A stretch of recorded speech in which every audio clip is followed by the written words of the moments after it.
Salute Knicks Nation. The streets are buzzing as the New York Knicks pull off a much needed win back at MSG. 19-point victory in the end, but man, the Wizards cut a 33-point lead down to 4 points. Right, in that third quarter, the New York Knicks answered the run with a storming finish late. OG Anunoby steals, finishing on the break. He was big time in this one. And let's talk about it. Bridges was hot early to give the Knicks the big lead. Karl-Anthony Towns played bully ball tonight, but the Knicks escaped with a comfortable victory in the end. But man, it was cardiac at one point. Let's break it down. Let's shout you guys out and talk about the road ahead. Ladies and gentlemen, as the New York Knicks, man, they say no win comes easy in the NBA, man. I'm kind of confused still, but understanding of how things happen. Obviously, you're up 33. You take your foot off the gas. I think the Wizards made some adjustments. They threw some veterans out there. Marcus Smart went crazy. Rashawn Holmes gave them some added beef in the paint. And the Knicks just got careless. They got lackadaisical. They got careless with the basketball. But their big-time players stepped up late, including OG Anunoby, to get back the lead in what should have been a comfortable blowout in the end. But Tyler Kolek got meaningful minutes in this one. Obviously, Deuce McBride was rested up with the groin injury. And Tyler Kolek had himself a night, fam. Finished with this nice and one play. Got a little dicey when the Wizards cut the lead down and Tibbs went back to campaign the veteran. But all in all, I think it was a successful night for Tyler Kolek, fam. How did you guys see his performance? Salute to the chat. Buzzer Beater, GK, Paula, Prezi, CC. Much needed win, guys. Much needed. Obviously, man, when your back's to the wall, you got to get the win. The Knicks finished 19 points, the victors, and now we look forward to 2 days rest. Dallas coming into town as well. That should be a win. We'll dissect it. We'll talk about that later. But Tyler Kolek, man, 7 assists in the second quarter, ties Jalen Brunson for the second most of any Knick player in any quarter this season, right? Kolek also the most assists by a Knicks rookie in the first half since Marty Collins, way back since 07, man. The man's ready. He stayed ready. And as I tweeted out, Rick Brunson was in his ear, been working closely with Tyler Kolek as well this season, just like he did with Jalen. And I think the rookie had himself a solid night. Obviously, it's against the Wizards, so perfect opportunity for a guy like Kolek, to get that opportunity now. Didn't get the start, but campaign. Obviously, Tibbs went with that vet, and I thought Kolek was solid, especially in that second quarter, obviously. But he's got to learn from, he's got to learn, obviously, when managing the flow of a ball game, when the Wizards go on a run. And I think defensively, the Knicks sort of, they lost concentration. As we look at the numbers, Kolek finished with 8 dimes and was a plus in the plus minus. So was Achua, so was Campaign and the rest of the starters. Mitchell Robinson, Landry Shamet, I'm a bit sort of torn on their grades tonight because, they finished in the -8 for Mitch. -11 for Landry Shamet. So those guys will get C+. Had some moments, did Mitchie, but yeah, he didn't look good during that run. Obviously, when Washington cut that lead down, they were getting pace and space. But Bridges, man, going to give Bridges and OG the game balls. Got to give them both game balls. I think Cat was solid, obviously by Cat standards. But that second quarter from Mikal Bridges, where he was just absolutely flamethrowing when Tyler Kolek was getting him in any spots, and the 3-point ball looked pretty. for Bridges. He had 24 points at the half, and he will get one of the game balls tonight. Without his efforts, the Knicks don't get that huge lead. Bridges finished 10 of 20, plus 25 team high with 27 points, 6 rebounds and 4 assists. So huge night for Mikal Bridges, right? The roller coaster season of Mikal Bridges continues. Dirty Dancer says 1 day closer to Jalen Brunson being back is the big winner tonight. Yeah, we got some great updates as well. Obviously, we heard some news pre-game that JB is going to be, he's out of the walking boot and doing some light court activities, and he's going to be reevaluated in a week. So we will get basically the closer timetable within the week of when Brunson can be targeted to return. And obviously Huck Porty as well. We've got an update for him as well. Prezi the boss says we got a Beauchamp sighting. Yeah, man, he showed out with a steal late and the big off the backboard jam in fast break transition, trying to show off, showing that he wants to get some minutes now. He sees Kolek doing his thing. How long is Deuce out for? His day-to-day, questionable. Last game, he ended up playing. He looked rusty. Tonight, they sat him, I think, which was the smart decision, Paula. So, yeah, don't worry too much. Deuce should be back pretty soon, if not the next game, probably the one after. But it does seem precautionary. He was questionable in the last game. On the TKO, GK says hope they manage to keep Kolek in the rotation. I'm assuming that he's going to stick around. Obviously, he's on the rookie contract, first year rook. Such a great feel for the game. Obviously, there's a debate going on now online over, was Tibbs in the wrong? Should he have been playing Kolek a lot more? All those things up for debate, no doubt. But, I think the staunch supporters, most people realized Kolek deserves some opportunities. Maybe not 25 minutes a night, but you got to ease those rookies in, give them some burn here and there, give them that opportunity to develop, get their feet wet. And Kolek stayed ready, to his credit. Exceptional second quarter. And he found Mikal Bridges on most of these threes right in the pocket, man. The shooter's pocket, they say. And that's exactly where you want the basketball. He was in rhythm, and Kolek looked great. He didn't even hunt for his shot. Needed to get to the basket a few times late to help the Knicks, stem that run from Washington. However, Kolek was very, very pass first. True point guard. I'm excited. I'm excited for what's to come in the future. Look at that bounce pass. Finding Mikal right there. As for the cardiac element tonight, guys, look, we're in a rut. When you're in the mud and you're stuck in the mud, the number one aim is just to get out the mud. And get out the mud. And if we had 3 good quarters, great quarters, and 1 bad quarter, it is what it is, man. Unfortunately, it was a really, really bad quarter. And the Washington Wizards made their run. But obviously, Marcus Smart is a baller.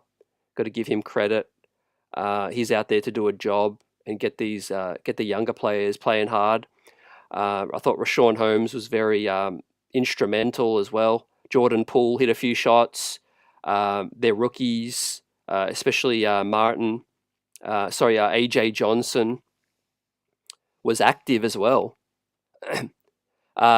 G Money says salute ugly and solid win. Both can be true. Absolutely. Yours truly says salute to the chat. Blessing CET. AP says the streets are buzzing. CC says Kolek ran well with the starters.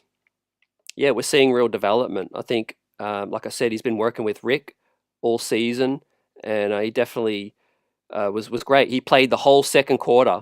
Basically, I was a little confused as to why Tibbs played Payne the whole first quarter, but obviously he decided that's how he's going to, play it out without Deuce and without JB. And it worked out in the end. But I thought Kolek playing the whole second quarter was justified. The Knicks went on a great run, and he had some great moments finding Mikal. So I think Kolek, man, in his first huge game of meaningful minutes, will get the B plus off the bench. I think he was the best player off our bench tonight. Obviously, we missed Deuce, and hopefully Deuce is back real soon. But the New York Knicks, man, they only have 12 games left to play. That is scary. Just saying that.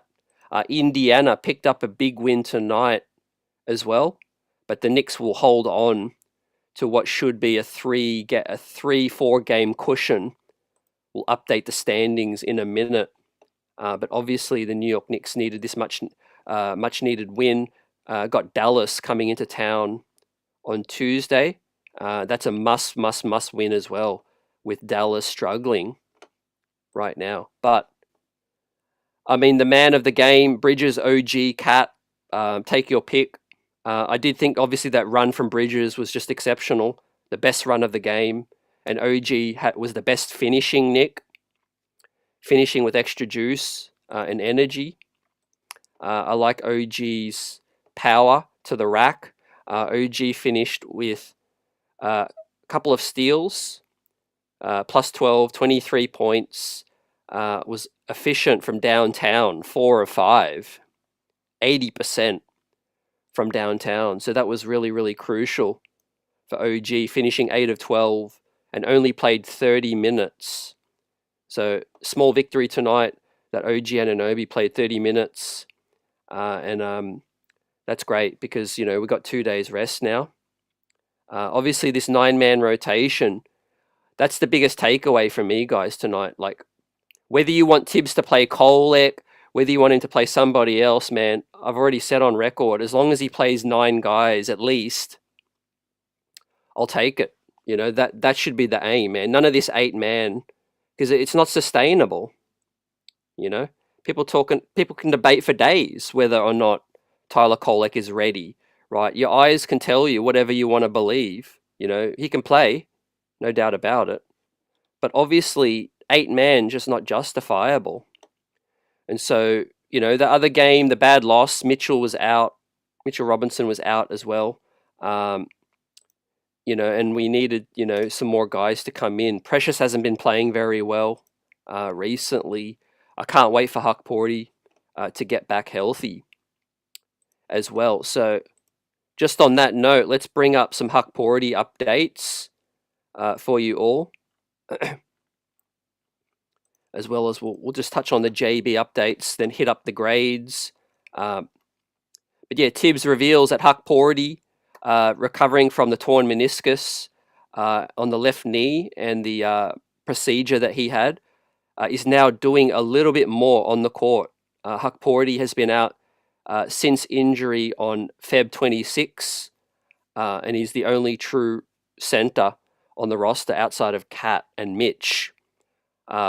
So that's an update. It's better than nothing. Obviously, the timetable was originally 4 to 6. The injury was on Feb 26 now, so we're ticking over to about a month, close to a month now, since Huck's been out.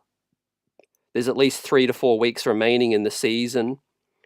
And so it's going to be touch and go. The New York Knicks will get a week's rest after the regular season as well, fam. So, right, there is a chance that Huck Porty could be available for the start of the postseason.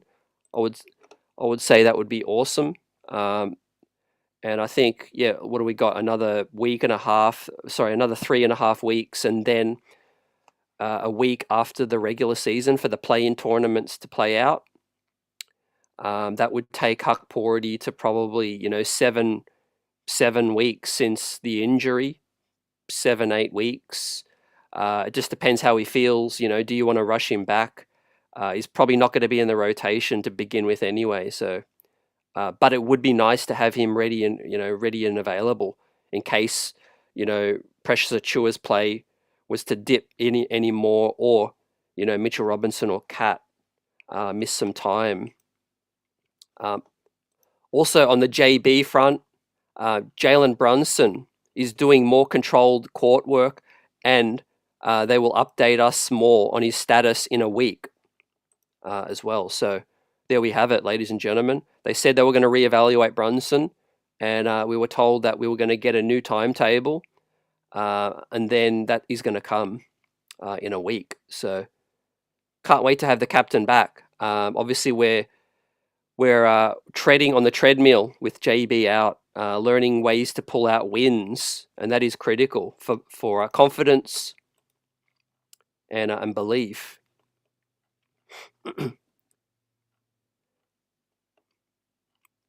I think Mitchell Robinson, had some struggles in this one, but obviously he's still working his way back.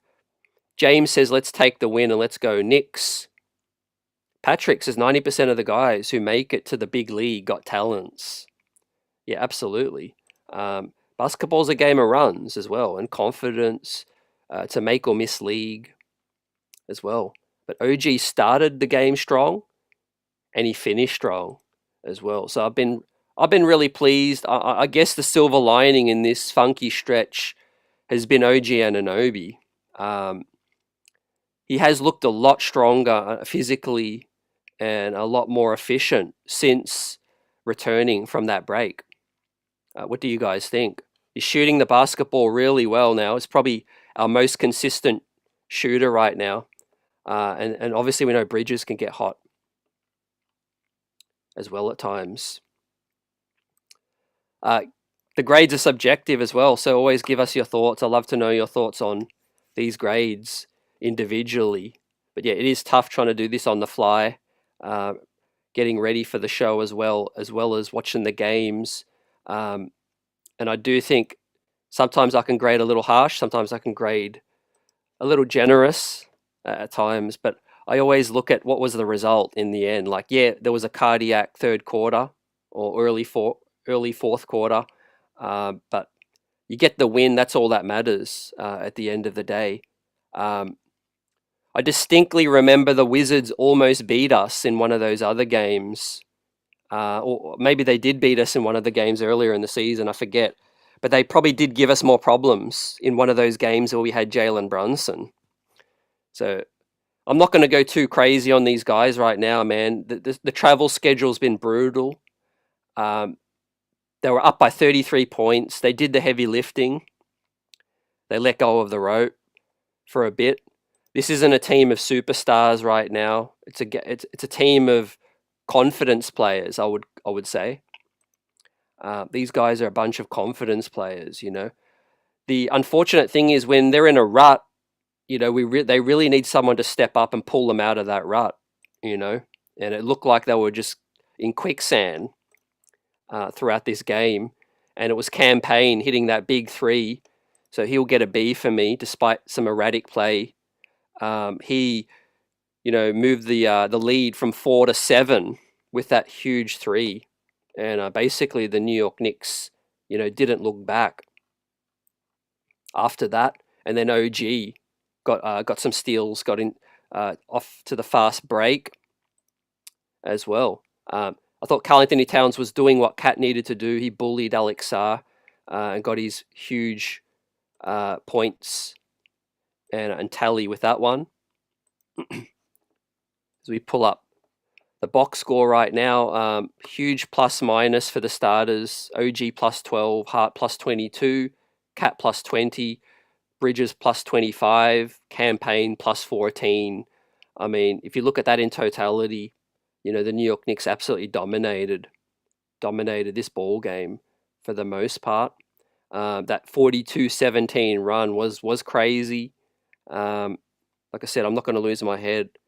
Is it inexcusable? Yeah, it is. You know, but if you bounce back and you pull the game out, I think that's all that matters right now. We're playing without JB, who does bail us out so much, especially when those runs go against us. What's up, Cardiac? Salute.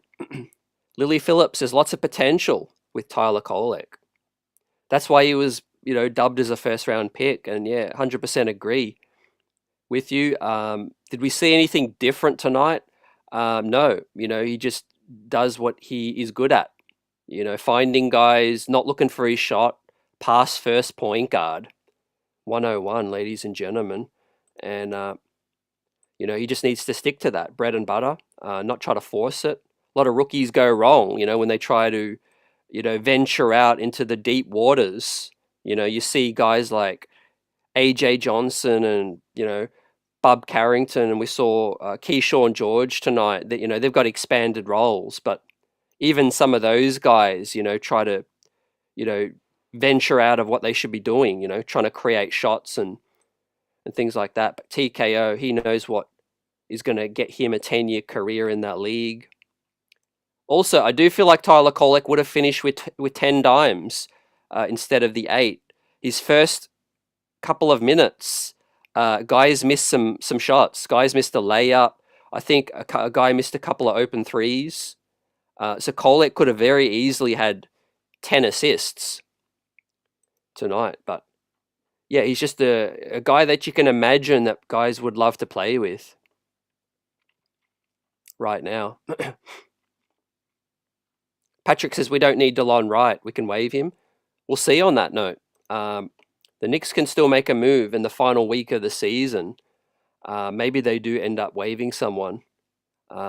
They won't convert Kevin McCullough, though, because they will wait for his rookie contract to start next year so that, they get the maximum amount of time. But they might, bring up a guy like TJ Warren, Moses Brown, possibly. Buzzer Beater says we had to win this one. I'm not as happy as much as I am relieved. Bit of both, bit of everything, man. We're still a work in progress. Nothing's changed. Worst team in the league. We got up by 30-something. Should Tibbs have just started to bring the bench players in at that point in the third? That's a point. Because the starters, they got bored, I think. They got bored with this one. And basically, the Washington Wizards made that run with their veterans. But if you look at some of their players that were making that run, I mean, Jordan Poole, we know he can score, he can shoot. Marcus Smart is probably better than any bench player we have. I mean, if you're keeping it a buck, Marcus Smart can still play, man. And so, yeah, they had some pride. I mean, if you're the Washington Wizards, you got to be sick of continuing to get beaten down, man. Beaten down and beaten down. And they are at MSG, so they started to feel good about themselves. We took our foot off the gas. But look, we are a little soft physically and mentally as a team. That's why a guy like Jalen Brunson is worth his weight in gold, because not only is he the most talented, offensive-minded scorer that can help, level the run, but he's also that guy that, can take the hope out of the other team, because he just can't be stopped, 1v1. Cat's not a guy that is great at creating his own shot. He's obviously good at the straight line drive, physically overpowering his, smaller opponent.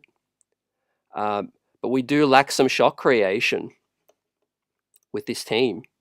And so a guy like Tyler, the creator, could just carve out a real role on this team sooner rather than later, fam.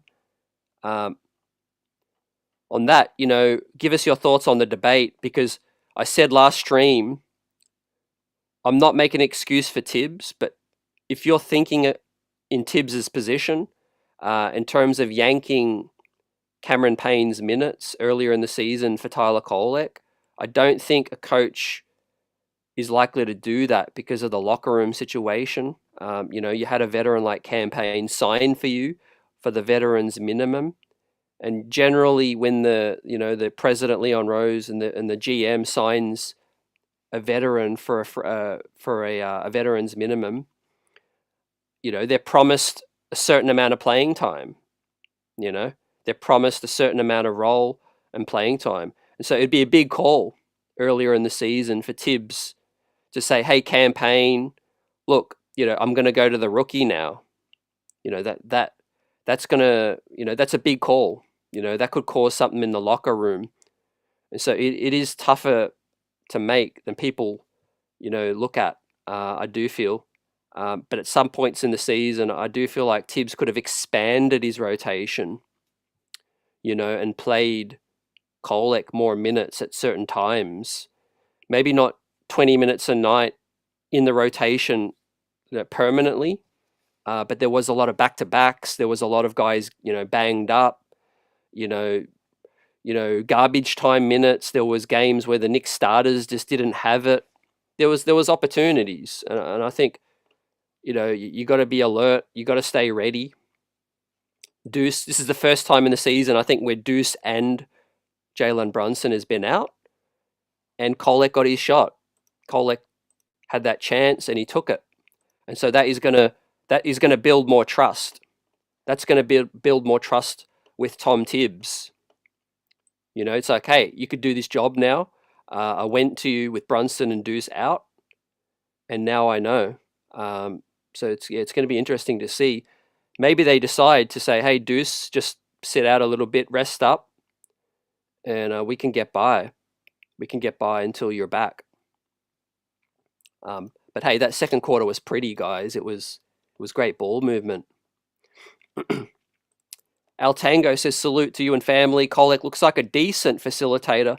This was a mandatory win. Imagine losing up 35. Inexcusable. Bench looked a little weak.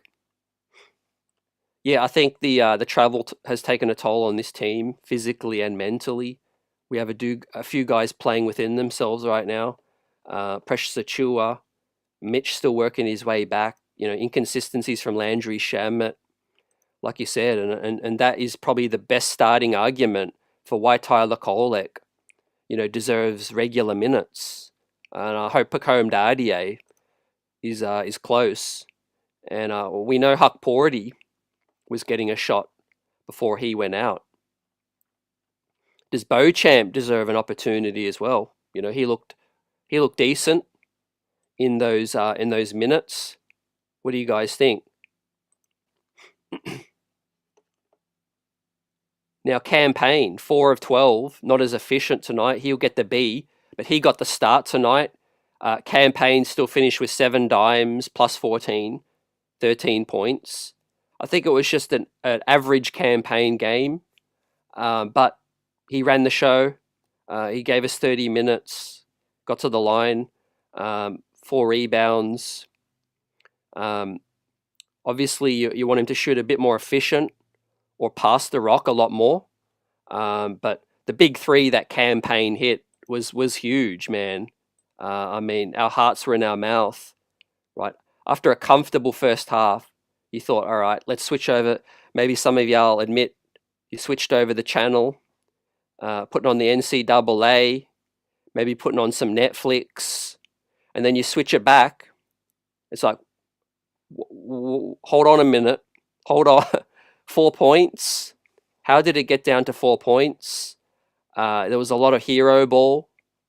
I thought there was a lot of poor shots, some turnovers, and then he yanked Campaign. He pulled Kolek back in. But the Wizards just got hot at that point, man. They were just hitting everything. I think Kolek had one little sloppy turnover where he forced it into traffic, and then Tibbs called Campaign back in. Campaign hit the big 3 to push it back out from 4 to 7, and the rest of the guys took over after that, man. But it was never going to happen at MSG. I don't think the players, the crowd, I wasn't worried we were going to lose the game. I was more embarrassed. I was more embarrassed, fam. Johnny says McCullough is already twice as good as Shampoo. I like that, Shampoo. I agree on the McCullough thing. He has to stay healthy for a prolonged period stretch. But he's looked good in the G, fam. Back-to-back triple doubles for K-Mac as well. But like I said, he's not playoff eligible because he's still on the 2-way. And why won't they convert him from the two-way? It's because his rookie scale contract will start ticking if they convert him right now. And it's not a wise decision, right? Start his rookie contract from the beginning of next season, and then you'll get the full allotted years out of the contract right now. But as for Kolek, Beauchamp, Pacome Dardier, I think those guys have deserved an opportunity over Shamit right now. And there's only 12 games remaining, so I don't think Tibbs is going to make that switch up. I'm just trying to hope for the best, but prepare for the worst, fam. David says, will Huck be ready for the playoffs? We're not entirely sure yet, but there is a chance. There is a good chance the timeline will be around, the generally the end of the regular season. The Knicks will have a week's rest after that while the play-in tournaments take place. But obviously after the meniscus surgery, Huck Porty is starting to do more on-court work, which is a positive. Prezi the boss says, definitely, do you see how big Beauchamp and Watson look? They need more burn. For sure, CT. I think Watson looks promising. Real developmental player that I think the Knicks will keep around for next season on the two-way. Better than the other two-ways we used to have. As for Beauchamp, he definitely looks like an NBA player in terms of being in a rotation. Just right now, I don't know. If I was Tibbs, I would have done this earlier. I wouldn't have let it go till this point. But with 12 games remaining, I can't see him taking Landry Shamet out of the rotation. If he's out of the rotation, it means that he'll be cutting the rotation down. I don't think he'll be adding to it, fam. I genuinely feel like, as obviously Brunson gets back, that means Payne and Deuce off the bench, and you've got Mitchell Robinson. If the game calls for it, maybe Precious Achiuwa, maybe Landry Shamet. But if not, I think he'll probably go 8 in the playoffs, fam. He might trust Shamet for like 6 minutes, 8 minutes. If Hart, with Hart and OG and Bridges' rest period, you might need to really look at that period and see who can spell those guys. But I think the 8 is a certainty. It's Deuce, it's Shamet, sorry, it's Deuce, Payne, and it's Mitch right now. And then the 9th guy is probably up for a debate right now in Tibbs's mind. Now, look, a lot of coaches will cut their rotations down in the playoffs. That's not really just a Tom Thibodeau thing. What Tom Thibodeau should be doing, though, right now in the regular season is doing the smart thing. And I think, increasing his rotation, help these guys get through fresh, unscathed, and spread the minutes around so that they can be fresh, for the postseason, right? But we'll see, man. I would still go 9. If I am the coach of this club, I would go 9 in the playoffs. 10 is a little difficult in the playoffs unless you've got a really strong bench, but I would definitely go 9 in the playoffs. Michael Drake, salute, says Kevin McCullough is the truth. David says, I hope Beauchamp is a part of the team for next season. Yeah, I think he will be. That's why we picked him up. He'll stay on the two-way. Anton Watson. They'll probably free up McCullough's two-way, convert him to a real roster deal, and they'll be able to add a third two-way guy right now. I obviously think Shaman or Payne will be out of here for next season, and that'll free up some space. Don't forget the Knicks have a second-round draft pick this year, which is currently projected to be the 53rd pick via the Memphis Grizzlies. It's one of those picks that we picked up in one of the trades. I believe it was the Karl Anthony Towns trade or the Mikal Bridges trade. One of those trades, we got back the second round pick coming back from the Memphis Grizz. Hopefully the Grizzlies can lose a few more games, but we might also be able to buy a second round pick. The Knicks also got cash. They got cash considerations. I think it was $2 million in the Jericho Sims trade for DeLon Wright. There's no reason that $2 million can't be used to buy another second rounder. We all know that Leon Rose can find some talent in the second round, and hopefully, we can fill out our bench a lot stronger for next season, fam. But play of the night for TKO. I think he's going to steal a lot of the headlines. I'm not trying to overreact to a performance against Washington, but we are covering what is relevant. Tyler Kolek, man, 8 assists in a real meaningful role without Brunson and without Deuce. Basically owned the second quarter. Him and Bridges were running sets like it was the playground, fam. Ambidextrous and a nice finish off the glass to avoid the block. Doesn't shy away from contact. That's what I like about Tyler, fam. Yes, he's diminutive. He's a bit undersized. Defensively, that'll be talked about a lot. However, since Summer League, Tyler Kolek is a guy that, he always looks after the contact, looks out for contact. He doesn't back away like some other players do. We do know Bridges doesn't like to finish through contact a lot. But Kolek, it doesn't seem to deter him going strong to the rack. Remember, he had 2 buzzer-beating finishes in Summer League to score a go-ahead bucket down the stretch. That does seem to be his go-to down the stretch. Patrick says, why Washington cut down the lead to 4? Because Tibbs had Mitch, Rob, Payne, Shamet, Precious Josh on the floor for too long without enough scoring. Yep, 100%. Mixing and matching lineups is critical. Tibbs has been getting it wrong a lot of the time. What Tibbs does, though, he doesn't value the spacing and creation so much as, clogging the paint, forcing the other team to shoot. And that seemed to where the Knicks go wrong, because other teams shoot threes like nobody's business these days, They can get hot in a second. And Tibbs's defensive schemes are to pack the paint, fam. Seal the paint off, right? You could give Tibbs truth serum. You could ask him 100 times. He's going to give you the same answer. He would prefer to give up a 3 rather than a layup, right? He's a 90s, 80s, 70s old school. It's no layups for Tibbs. He gets more frustrated over anything, over an open dunk or a layup. In regards to a 3, he's given up open 3s. That's what he does, fam.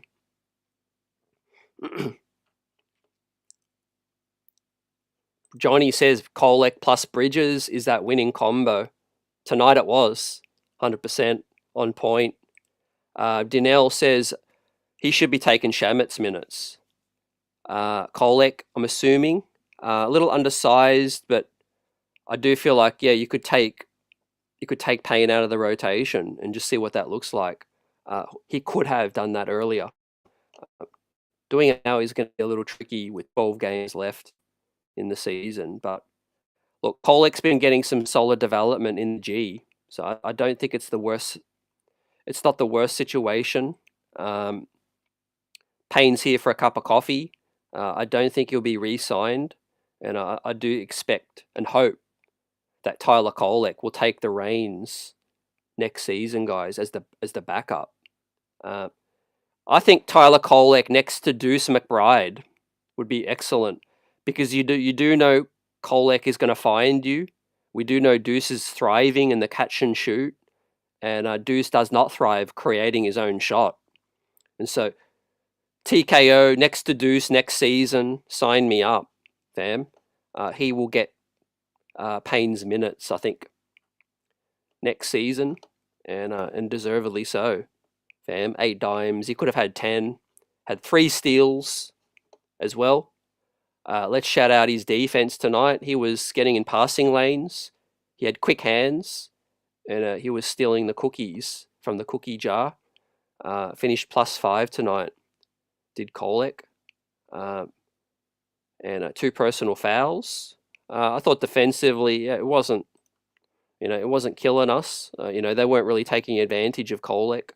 I did see that the guy tried to take him to the rack, but he took the contact and he stayed with it. Did Kolek. So pleasing, man, pleasing signs for the future. Finally, Knicks Nation gets to see one of our highest drafted rookies get their opportunities, man. It's been a long season. These guys have been worn down.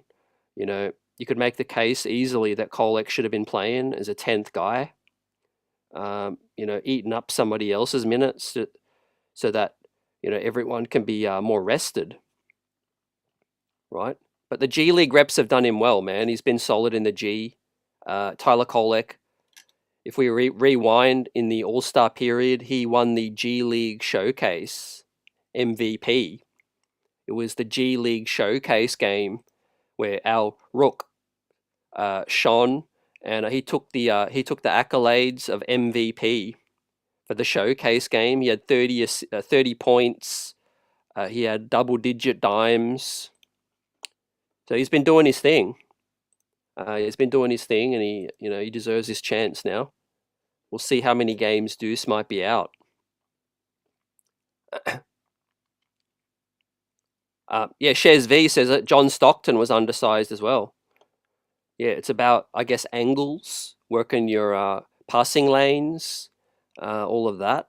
TJ McConnell, still making a name for himself out there. A lot of undersized point guards, fam. I would like Kolek to just get in that weight room, though, in the summer and just get a bit stronger. Obviously, he can't really grow much more. He's 23, but he can get physically stronger. OG was a bully getting to the rack in that one late, which basically wrapped the game up. Fam, you guys are buzzing. Smash that like button. The Knicks bounce back after what seemed like 2 of the worst losses in recent memory. It feels good to get a win now. Let's make it 2 in a row against Dallas. Now, I think the New York Knicks players will be the happiest players in the league right now because they got 2 days rest. Now, fam, they got 2 days rest after a grueling 5-game West Coast trip, coming back to New York, heading out to Texas and North Carolina. They finally get back. They showed a little bit of fatigue tonight, but now they got 2 days rest. They could sleep in their own bed, and they can get some home cooking right now.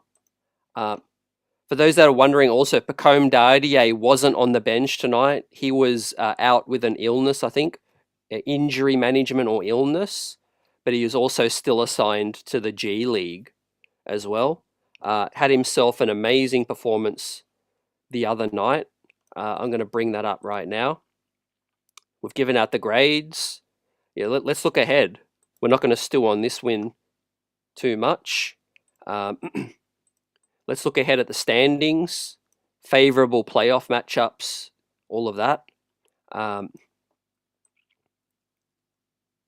But here we have it. Our G League rook showing out. Kevin McCullough with 2 consecutive triple doubles. Also, our first round wing, Pacome Dardier, finished with a career high on the boards and finished with a double dub. As I spoke about last stream, he looks significantly stronger in terms of physical size. He's gotten bigger. Some of these drives, he looks really comfortable with contact. There, takes the bump. Stays and finishes in the paint. Getting into the paint, man. Finishing with the up and under. With that one. So double-double, career high on the boards for Pacome. And also Kevin McCullough, 2 triple doubles in a row. We've got Huck Porty, who's already had moments this season. Tonight was Tyler Kolek's moment. I mean, is it 4 or 4 from Leon Rose when it comes to our draft picks? for this season, man. I would not be shocked if all 4 of them are in the rotation at some point in the Knicks' future, right? Maybe Tom Thibodeau won't be the coach. Maybe he will be. But I can see a future where Pacome Dardier, Kevin McCullough, Tyler Kolek, and Ariel Hukporti are all in the rotation, right? Especially Dardier and Kolek. McCullough, I think it's going to come down to health. How does he recover from the long layoff, and can he stay healthy? The talent is there. For Hukporti, maybe the same thing. This is a second meniscus situation in the last 12 months for Ariel Hukporti. Really active with his feet, moving up and down, 7-footer, big body. Hopefully those knees can hold up. Man, I'm praying that those knees can hold up, because I think Ariel Hukporti's got a real future. Let's not leave out Moses Brown. 25 points and 28 rebounds. Insane numbers, man. The guy looks like Wilt in the G League right now. A part of that is the strength of the G League, obviously, but a part of that is also Moses Brown has got real length, real size. He's 7'2". He's 7'2", and 28 rebounds is incredible. There's obviously a lot of misses in the G League, though. A lot of bricks being thrown up. But I said this at the start of the season. This is before we got any look at any rookie. But Kevin McCullough's game was the most NBA ready. And I still say that to this day. I think Kevin McCullough's game from college as the start of the season, he had the most ready-made NBA game. Unfortunately, he had to basically redshirt this year, recovering from the injuries to the leg, to the knee. And that is why, he started the year on the 2-way. And that is why basically he's not yet on a real standard NBA contract. But 2 triple-doubles in a row. I mean, G League or no G League, that's not easy to do. Double-digit points, rebounds, assists. The minutes are going up. Hopefully he finishes the season strong and builds up that momentum, fam, for next season. Altango 45 says Kolek has to develop more strength, more speed. With his IQ, he'll be a beast. Yeah, man. I think speed is a key thing. I'm glad you mentioned speed, because you gotta get that hezzy move. You gotta be able to pull off that hezzy move, get downhill, improve the first quick step. Right. Let me pull up the graphic. Where was it? Here. Yep.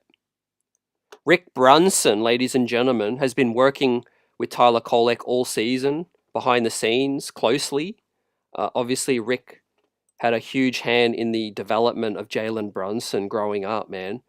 Knows what to do, knows what buttons to push, pushing him every single day in practice. So behind the scenes, Tyler Kolek has been working, has been developing, and especially with Rick. And I think if and when he gets that rotation spot, he's going to grab it and he's not going to look back. And I think that is key. Yeah, like El Tango says, salute. The speed is key as well.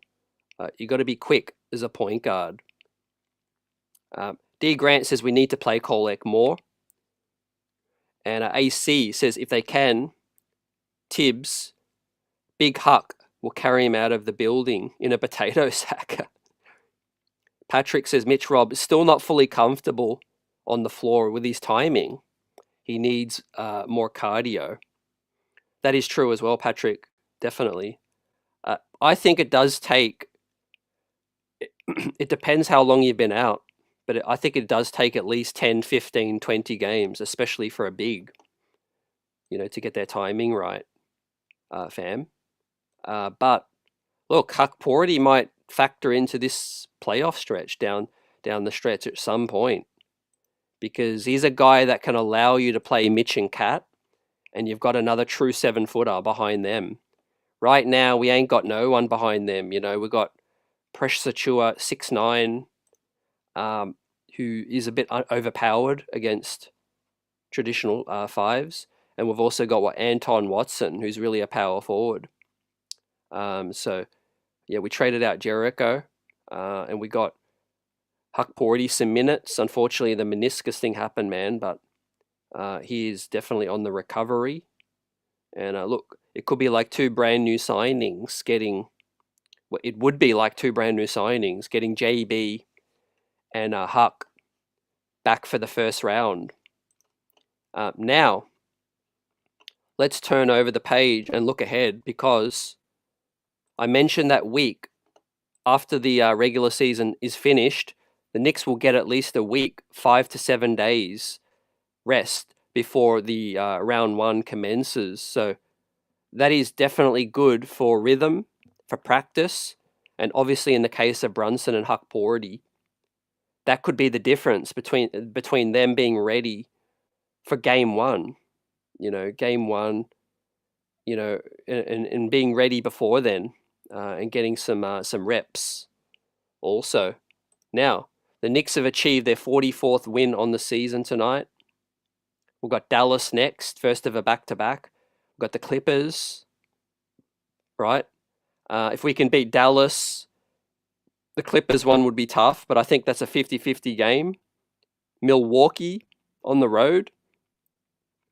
That is going to be a big game in the standings, because as I pull up in a minute, Milwaukee is still jockeying along with us and Indy for the fourth seed.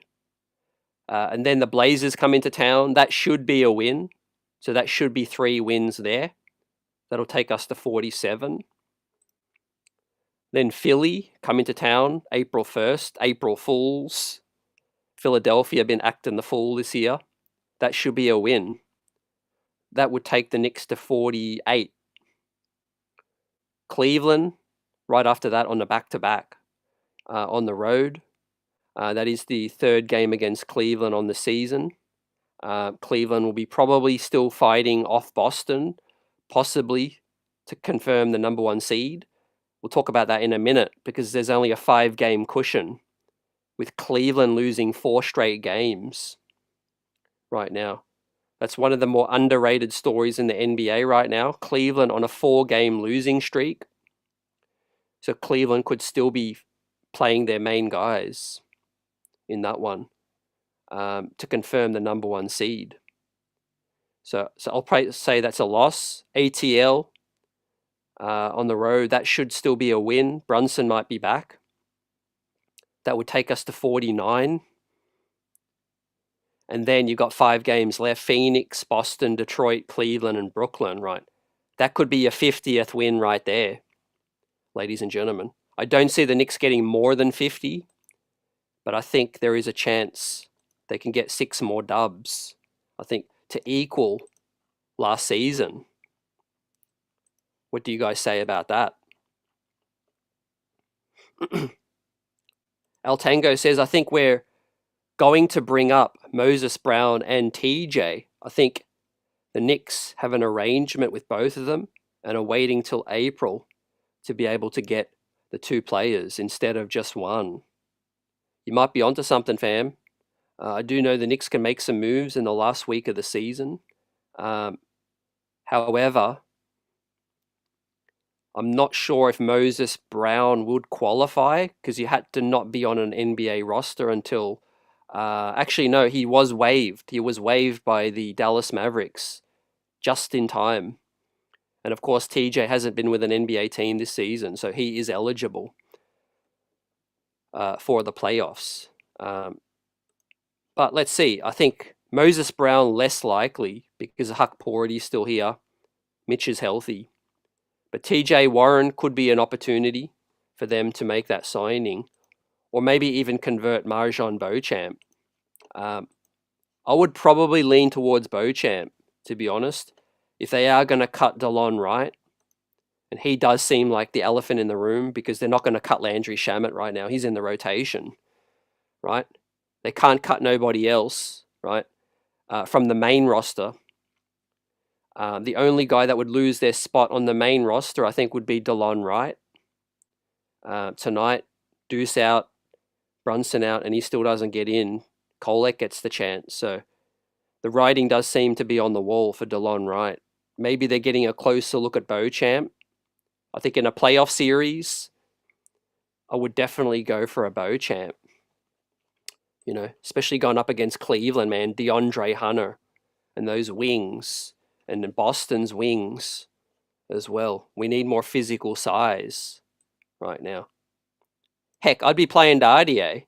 I'm not going to lie, man. Dardier looks good in the G League. You know, if but nothing else, he can defend.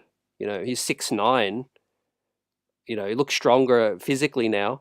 I think Dardier is the guy that deserves Shamet's minutes right now. The problem with Kolek is not that I don't think he deserves minutes. He's got Deuce, he's got Payne, and he's got Brunson ahead of him. But in terms of Shamet, you know, there's nobody ahead of there's nobody that shouldn't be ahead of Shamet. You know, in terms of that position. AC, yeah, we were on a trajectory to around 55 before the JB injury, so we should get to 50. Should and can is two different things, but I think the Knicks definitely can. They're just going to have to beat probably a couple of good teams. You know, Dallas are tanking right now. The Clippers, we don't know what version of the Clippers are going to show up. Milwaukee could be a swing game. You know, Portland, Philly should be dubs. Cleveland, you just never know. ATL should be a win. Phoenix at MSG, yeah, that could be a win as well. I see yours truly says, yeah, 52 looks like a good shout as well. So shout out to that. I would like us to beat last season, you know, even if it's just for the sake of sentiment. You know, we are a better team than last season. Last season was 50. You know, we would have got to 55 this season without those injuries. You know, hopefully we can get to 51 at least. In terms of how many to clinch AP, there's a lot of mathematics. To go into it. It's tough to say right now because the teams around that spot are really, really tight. You know, the spots are really tight. Pistons are 39 wins right now. They're in the 6th spot. So the Knicks would probably have to win, I would say, at least 5 more games, at least, to clinch. Probably going to be closer to the 6 or 7. But I would say the Knicks probably have to win at least 5 more to clinch. Because you just never know, man. The Pistons could get on a run. We've got to look at what their schedule looks like. Basically, they are 5 games back, right? There's, 12 games remaining. So if I just do the math right now, we are 5 games ahead of the Pistons, 12 remaining. Yeah, I think if we win 6, it'll be mathematically impossible. With the 5-game cushion, together with us winning at least 6, I think that would be the golden number. I think 5 to 6 right now. But look how close it is. Look how close it is between Indy, Milwaukee, and Detroit. There's just but 2.5 games separate those 3 teams, fam. I can't tell you right now. Nobody can tell you who we're going to play. Right? The Bucks could win a couple and to overtake the Pacers. And then the Pistons could win a couple and overtake the Pacers. And then the Pacers drop all the way down to 6. And we would face the Pacers. Things could stay status quo. And the Pistons could stay in 6. I think once it gets to like 5, 7, 6 games remain, then we can really look at each team's schedule and say, yeah, they're likely to lose that one, they're more likely to win that one, and we can kind of figure out the scenarios. But right now, we know it's going to be one of those three. The Hawks are too far back to land the 6th spot. So yeah, let me pose that question to you now, guys. Pacers, Bucks, or Detroit? Right. I'm going to assume we stay in 3. I'm going to assume that with the gap that we have right now, and I don't think they've updated. Oh, yes, they have officially updated it now. It is a full 3-game cushion. We win tonight, but also Indiana win, and we maintain the 3-game gap. So I'm going to assume that's enough to hold on to the 3 seed, fam. I mean, we've got some, especially now we've got some winnable games coming up. Obviously, we've seen a rough stretch and anything can happen, but we should beat Dallas, man. They've got nobody. They've literally got nobody right now. They could barely fill out a roster. Portland should be a win as well. That at least should be 2 out of the next 4 games. Philly, you just never know. They got Quentin Grimes going crazy, but they're extremely short-handed as well. That should be a win. I wouldn't even risk Brunson. I wouldn't rush Brunson back, even if he's ready by the Philly game, which I highly doubt it. The earliest stage that I would risk or welcome back Jalen Brunson, even if he's 100% feeling right and ready to go, the earliest I would bring him back would be Atlanta. Right? That is the earliest. As long as he can get 5 to 6, 7 games before the postseason, right? The longer that he can rest that ankle, the better, right? So that is my opinion. The ATL game is the earliest.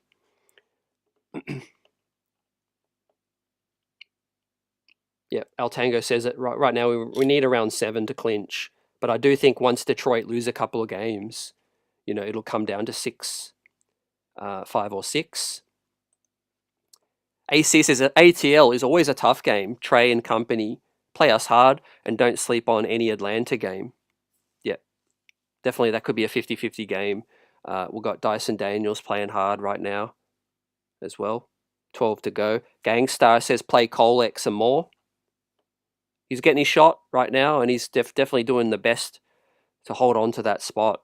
I just do think you can't play those 3 point guards. Somebody has to exit the rotation for Kolek to come in, and I don't see Tibbs taking out Campaign at this point in the season. But if there's an injury, it's good to know that he's the next guy up, because Tibbs could have gone Tibbs and gone DeLon Wright tonight, but he didn't, thankfully.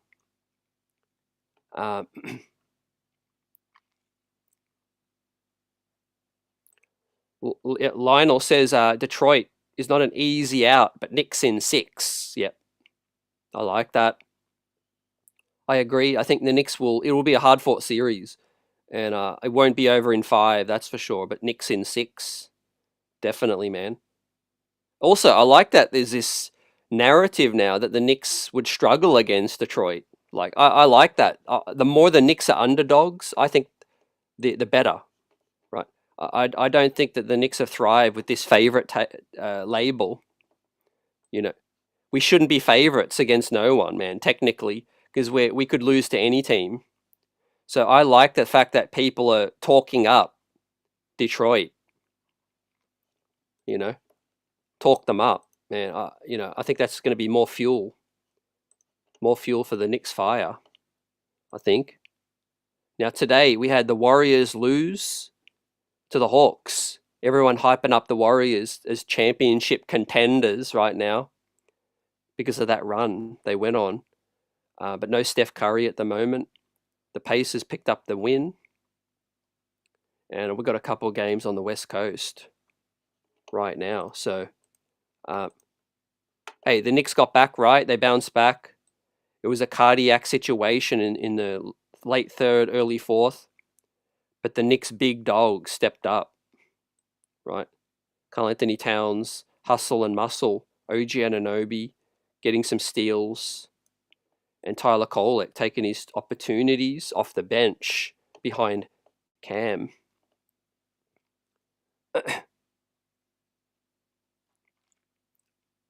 Detroit's definitely surprised us, but yeah, look, they're a tough 6 seed, man. Put it this way, I think it'll be as tough as Philadelphia was in the first round, right?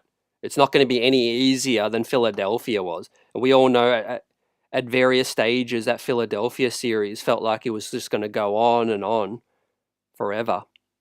And so Detroit will get confidence. We're obviously going to get home court, so we have to win the first 2 and shut them out. You must take care of home court in any series in the first round, fam. You don't want to give up home court and have to play a game 7, fam. So that is where it's at. We'll wrap this baby up. Appreciate everyone tonight. The Knicks got back on track, right? Some A's to go around. I thought Bridges was excellent in the second quarter, aided by Kolek's assists. Hart, Payne, Mitch, Precious a little indifferent, but Cat OG stepped up in a big game. OG's 3-point shooting, 4 of 5, is a real storyline. We need to get him more shots, right? If you guys notice, the more shots OG gets, the more engaged he looks defensively, right? OG wants his shots, but also helps when he's creating his own shot by being a demon defensively, man.